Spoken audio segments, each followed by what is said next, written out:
Chers adhérents, vous savez maintenant que j'ai engagé une réforme en profondeur de la FEDA qui trouvera son aboutissement le 9 juin prochain lors d'une assemblée générale extraordinaire.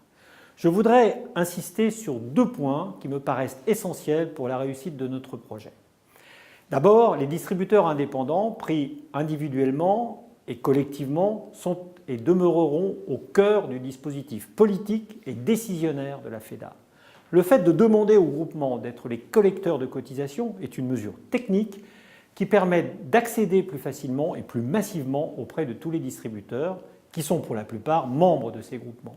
Leur logistique administrative et les relais par leurs équipes commerciales, les congrès, leurs réunions régionales et nationales sont autant de moyens qui peuvent favoriser la diffusion et la compréhension des actions de la FEDA.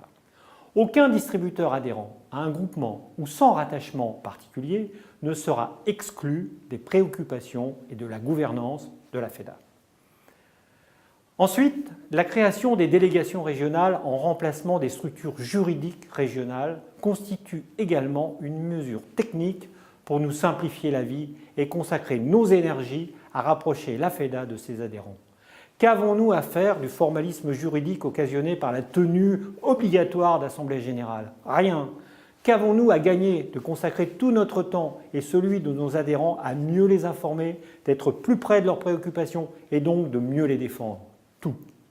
Les structures régionales resteront président, vice-président, responsable formation, responsable du suivi budgétaire ou trésorier et seront élus par les adhérents des régions comme avant, sans avoir de tracasseries administratives à subir. Leur mission sera uniquement tournée vers les sujets qui préoccupent nos adhérents.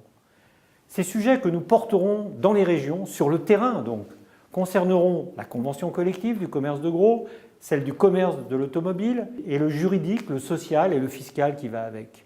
La formation avec les sessions de l'AFCONMA et de l'ECFA, les groupes métiers auxquels nous associerons des indices qui constitueront un référentiel pour que nos adhérents comparent leur activité à celle des marchés. Pour cela, la FEDA va renforcer son équipe avec des professionnels capables de traiter les informations du marché, d'être à l'écoute des besoins de nos adhérents, de coordonner et de promouvoir les actions de la FEDA. Les délégations régionales, c'est donc plus de proximité avec nos adhérents. Cette réforme de la FEDA a comme unique objectif de mieux défendre la filière indépendante en consacrant toutes nos forces à plus de proximité avec nos adhérents, plus de représentativité pour notre profession et plus de résultats dans nos combats.